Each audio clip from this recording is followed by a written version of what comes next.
उड़ने दो परिंदों को अभी शौक हवाओं में, फिर लौट कर बचपन के वो जमाने नहीं आते। वाकई बचपन की यादें बहुत खूबसूरत होती है, लेकिन सभी का बचपना इतना खूबसूरत नहीं होगा। आपको ये जानकर हैरानी होगी कि हमारे देश में एनसीआरबी की रिपोर्ट है कि हमारे देश में हर 8 मिनट में एक बच्चा जो है वो गायब हो जाता है। उसके साथ क्या होता है वो तो बाद में अखबारों की सुर्खियां बन ही जाती है।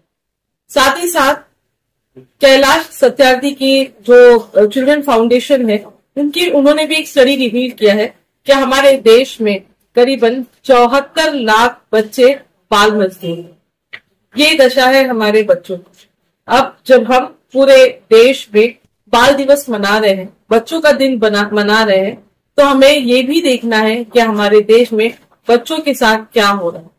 हमारा देश भले चाहे पॉपुलेशन के मामले में बहुत ज्यादा है, पर हमें ये भी देखना है कि हर जान इस देश में कीमती है, हर जान को बचाना हमारा फर्ज है। तो हमें ये चौकन्नी जो हमारी स्टैटिस्टिक रिपोर्ट है इसे जानकर सिर्फ खामोश नहीं बैठना है, प्रशासन से ये बात करनी है कि उन बच्चों का क्या होगा। पॉस्को जैसे कानून बनाने के बावजूद भी हमारे देश में बच्चों के साथ जो गलत हो रहा है, जो चाइल्ड अब्यूज हो रहे हैं, उसमें कोई गिरावट नहीं आई। तो इसके लिए हम किसे दोष देंगे? क्या सिर्फ प्रशासन ही जिम्मेदार है या कहीं हद तक हमारे समाज में जो परवरिश हो रही है, जो माहौल बन रहा है, वो भी जिम्मेदार है? नफरत की जो चीजें हैं वो तो अपनी सीमा पर पहुंच चुकी है, लेकिन इस नफरतों का पहला शिकार हमारे बच्चे बन गए और खास करके इसमें बच्चियां बन गई।